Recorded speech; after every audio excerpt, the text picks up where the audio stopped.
पति का सौदा। मनीषा और नमन की शादी को लगभग 6 साल हो चुके थे। दोनों का एक छोटा सा बेटा भी था। वैसे तो मनीषा और नमन की लाइफ में सब कुछ बहुत अच्छा था, लेकिन बस एक ही प्रॉब्लम थी, और वो ये थी कि मनीषा के सपने काफ़ी बड़े बड़े थे, लेकिन नमन की सैलरी उसके सपनों से थोड़ी सी कमज़ोर थी। और इसी वजह से मनीषा बार बार अपने हस्बैंड नमन से महंगी चीज़ों की फरमाइश करती रहती, और नमन अक्सर फरमाइशों को पूरा नहीं कर पाता था। दोनों मियाँ बीवी के बीच इस बात को लेकर नोक झोंक होती रहती थी, लेकिन दोनों में प्यार भी था, ठीक वैसा ही जैसे नॉर्मल हस्बैंड और वाइफ के बीच होता है। ऐसी ही एक सुबह की बात है। आज आप ऑफिस से जल्दी आ जाना नमन, चिंटू कब से मॉल जाने की जिद कर रहा है। तुम चिंता मत करो, आज शाम को हम चिंटू को लेकर मॉल जरूर जाएंगे, ये मेरा वादा है। अच्छा सुनो, चिंटू को ना वो मॉल वाली टॉय शॉप से खिलौना भी खरीदना है, वो भी तुम्हें दिलवाना पड़ेगा। अरे मनीषा, ठीक वैसे के वैसे खिलौने मॉल के बाहर की दुकान पर भी मिल जाते हैं, वहाँ से खरीद लेंगे ना। मॉल की दुकानों पर टॉयज बहुत महंगे होते हैं। कर दी ना फिर वही मिडिल क्लास वाली बात, मेरा बेटा मॉल से ही खिलौना खरीदेगा। अरे लेकिन मनीषा, क्या फर्क पड़ता है, खिलौना चाहिए ना, कहीं से भी खरीदो। उसके साथ पढ़ने वाले उसके दोस्त ने कल ही उस मॉल की शोरूम से एक बहुत सुंदर खिलौना खरीदा है। मेरे बेटे को चिढ़ा रहा था, अब देखना मैं भी चिंटू को वहीं से खिलौना लेकर दूंगी। अच्छा ठीक है, शाम को देखते हैं, अभी मैं जाता हूँ, देर हो रही है। शाम के वक्त मनीषा और चिंटू मॉल जाने के लिए तैयार हो जाते हैं, और नमन भी ऑफिस से आ जाता है। पापा अब मुझे मॉल लेकर चलेंगे ना? हाँ बेटा, बिल्कुल। और ये देखो, पापा तुम्हारे लिए खिलौना एडवांस में ही लेकर आ गए हैं। अरे मैंने आपको कहा था ना चिंटू को खिलौना मॉल वाली दुकान से चाहिए, आप क्यों लेकर आए? मम्मी, मुझे तो बस ये कार वाला खिलौना चाहिए था, कहीं से भी लेकर आए उससे क्या फर्क पड़ता है। देखा मनीषा, तुमसे ज्यादा समझदार तो तुम्हारा बेटा है, तुम भी ना। तुम दोनों बाप बेटी हमेशा मिडिल क्लास ही सोचना। अच्छा चलो, आप ज्यादा बातें मत करो। घर से बाहर आने के बाद, ये क्या नमन, तुमने मॉल जाने के लिए ऑटो बुलाया है? अरे तो और क्या करता मनीषा। अरे नमन, कम से कम एसी कैब तो बुलानी चाहिए थी। अब हम इस खटारा से ऑटो में बैठकर मॉल जाएंगे क्या? तभी पड़ोस वाले घर के बाहर आकर एक कैब रुकती है, और मनीषा की पड़ोसन नलिनी घर से बाहर निकलती है। क्या हुआ मनीषा, कहीं घूमने जा रही हो क्या? हाँ, वो क्या है ना, शॉपिंग करने के लिए मॉल जाना था।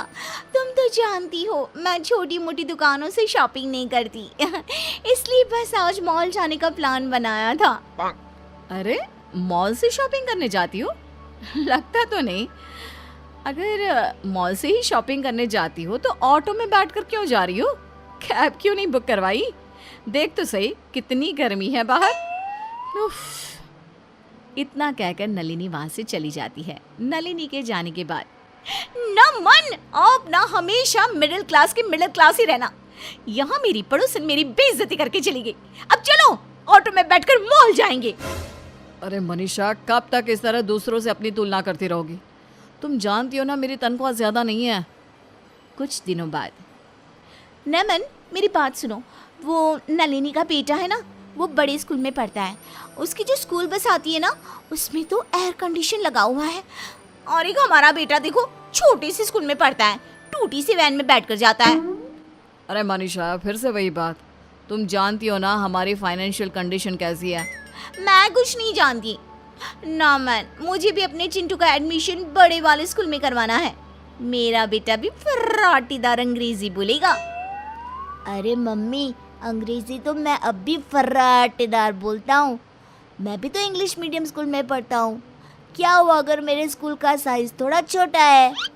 अरे चुप कर, तू बहुत बीच में पटर पटर बोलता है। एक तो तेरे पापा और ऊपर से तू कभी नहीं सुधर सकते।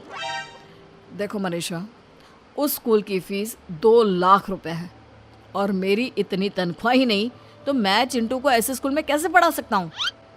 तो क्या हमारा बच्चा पूरी जिंदगी उस छोटे से स्कूल में पढ़ता रहेगा? अड़ोस पड़ोस के सारे बच्चों के सामने कितनी शर्म आती है मुझे। अरे मम्मी, मैंने कब कहा मुझे शर्म आती है? मुझे तो अपने स्कूल में बहुत मजा आता है। देखा तुमने। और वैसे भी मनीषा, बच्चा इंटेलिजेंट होना चाहिए, स्कूल बड़ा या छोटा होने से कोई फर्क नहीं पड़ता। एक दिन अचानक मनीषा की सहेली मेघना उसके घर आती है। अरे मेघना, इतने सालों के बाद भाई कॉलेज में पढ़ा करते थे, उसके बाद आज मिलना हो रहा है। अरे क्या बताऊं, शादी के बाद मैं कनाडा शिफ्ट हो गई थी। जैसे ही यहाँ आई तो सबसे पहले तुझसे मिलने का मन किया। अरे हाँ हाँ बिल्कुल। वैसे तुम तो कनाडा जाकर पूरी अंग्रेज हो गई हो। अरे यार वो क्या है ना, इतना पैसे वाला ससुराल मिला है, सब कुछ है, प्रॉपर्टी, बड़ी बड़ी गाड़ियाँ, खूब सारे बंगले। अरे वाह, तुम्हारी तो किस्मत ही बदल गई यार। कितने लकी हो ना तुम। हाँ लकी तो मैं हूँ, खूब सारा पैसा, ऐश करने की सारी चीजें हैं मेरे पास, बस एक पति नहीं है। क्या मतलब पति नहीं है? अरे क्या बताऊँ, जिस लड़के से शादी हुई उसकी कनाडा में ऑलरेडी एक बीवी थी। उसने मुझसे शादी करने के बाद कहा, चाहो तो ये सारा धन दौलत तुम ले लो, लेकिन बस चुपचाप मुझसे दूर रहो। काफ़ी दिन तक तो मैं वहाँ रही, लेकिन फिर परेशान होकर यहाँ इंडिया आ गई। और तुम बताओ, तुम्हारे हस्बैंड कैसे हैं? एक मिनट, मैं तुम्हें अपने पति से मिलवाती हूँ। नमन, जरा इधर तो आइए। ये देखिए मेरी सहेली मेघना, कनाडा से आई है। नमस्ते नमस्ते मेघना जी, कैसी हैं आप? मैं बिल्कुल ठीक हूँ। मनीषा, तुम्हारी फ्रेंड आई है, उसके लिए कुछ खाने पीने की चीज़ लानी है तो मुझे बता दो, मैं बाजार से लेकर आता हूँ। नहीं नहीं नहीं, इसे तो कोल्ड कॉफी बहुत पसंद है और मैं इसके लिए अपने हाथों से बनाऊंगी। कैसी बात करती हो मनीषा, तुम्हारी सहेली आई है, तुम बैठकर बातें करो, कोल्ड कॉफ़ी मैं बना कर लाता हूँ। नमन के किचन में जाने के बाद, तुम्हारा पति तुमसे बहुत प्यार करता है। हाँ हाँ वो तो है, हमारा एक छोटा सा प्यारा सा बेटा भी है, चिंटू। तुम कितनी लकी हो ना, तुम्हें इतना प्यार करने वाला हस्बैंड मिला है। एक मुझे देखो। अरे इसमें लकी होने वाली क्या बात है, हस्बैंड तो प्यार करता है लेकिन कुछ भी नहीं है उसके पास। अरे बस ये छोटा सा घर है, कहने को एक गाड़ी भी नहीं हमारे पास, और बेटा भी ना छोटे से स्कूल में पढ़ता है। वैसे तुम्हारे इस प्रॉब्लम का एक सोल्यूशन है मेरे पास। तुम कल मुझे अपने घर के पास वाले कॉफ़ी शॉप में आकर मिलो ना। और फिर अगले दिन कॉफ़ी शॉप में। बताओ तुमने मुझे यहाँ क्यों बुलाया? और इतनी बड़ी कॉफ़ी शॉप, बहुत महंगी होगी ना? अरे तुम इस बात की चिंता क्यों करती हो, आज से तुम्हें इस बारे में सोचने की बिल्कुल भी ज़रूरत नहीं है। अरे लेकिन ये तो बताओ तुम चाहती क्या हो? तुम्हारा पति। हाँ मतलब पागल हो गई हो क्या? कैसी बात कर रही हो? अरे मनीषा देखो, शांति से सोचो। तुम मुझे अपना पति दे दो और बदले में ये मेरी बड़ी सी लग्जरी गाड़ी, मेरा बड़ा सा बंगला, मेरा सारा पैसा, प्रॉपर्टी सब तुम्हारा। देखो मेरे पास ना इन सब चीज़ों की कमी नहीं है, कमी है तो बस एक प्यार करने वाले पति की। क्या तुम सही कह रही हो? मतलब अगर मैं नमन को तुम्हारे साथ शेयर कर लूँ तो सब कुछ तुम्हारा जो भी है वो मेरा हो जाएगा। मेरा बेटा बड़े वाले स्कूल में पढ़ेगा और मैं मॉल से शॉपिंग कर सकूंगी। अरे मजाक थोड़ी ना कर रही हूँ, गाड़ी, ड्राइवर, महंगे कपड़े, ज्वेलरी, सब कुछ तुम्हारा। बस बदले में मुझे तुम्हारा नमन दे दो यार। लगता है भगवान ने मेरी सुन ली, भले ही देर से सुनी लेकिन सुनी तो सही। अच्छा प्रॉब्लम ये है कि मैं अपने पति को इस चीज़ के लिए राज़ी कैसे करूँगी?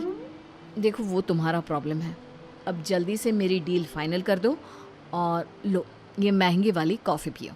और सुनो, तुम्हें बिल पे करने की भी ज़रूरत नहीं है। घर जाने के बाद, देखो नमन, तुम्हारी तनख्वाह इतनी कम है कि मेरे सपने पूरे नहीं हो सकते और इसलिए मैंने एक डिसीजन लिया है। कैसा डिसीजन? देखो नमन, उस दिन जो मेरी सहेली मेघना घर पर आई थी ना, उसके पास बहुत रुपया पैसा है लेकिन एक प्यार करने वाला पति नहीं है, और मेरे पास तुम हो लेकिन रुपया पैसा नहीं है। तो उसने मुझसे कहा कि तुम्हारे बदले वो मुझे दुनिया की सारी लग्जरी देने को तैयार है। पागल हो गई हो क्या? मेरे बदले का क्या मतलब है? मैं कोई घर में रखी हुई चीज हूँ जो तुम उठाकर उससे दे दोगी? देखो नमन, अगर तुम मुझसे और अपने बेटे से जरा सा भी प्यार करते हो ना तो बस तुम्हें इस डील के लिए तैयार होना पड़ेगा। अब से तुम्हें मेघना के साथ रहना है इस घर में, और मैं मेघना के बड़े से बंगले में जाकर रहूंगी। मेरा बेटा बड़े वाले स्कूल में पढ़ेगा, हमारे पास एसी गाड़ी होगी, ड्राइवर होगा, सब कुछ होगा। देखो मेघना, ऐसा कुछ नहीं होने वाला। मैं कहीं नहीं जा रहा। अगर तुमने ऐसा नहीं किया ना तो मैं हमेशा के लिए चिंटू को लेकर ये घर छोड़कर चली जाऊंगी। मेघना की जिद के आगे नमन परेशान हो जाता है और फिर मेघना अपना पति मनीषा को दे देती है।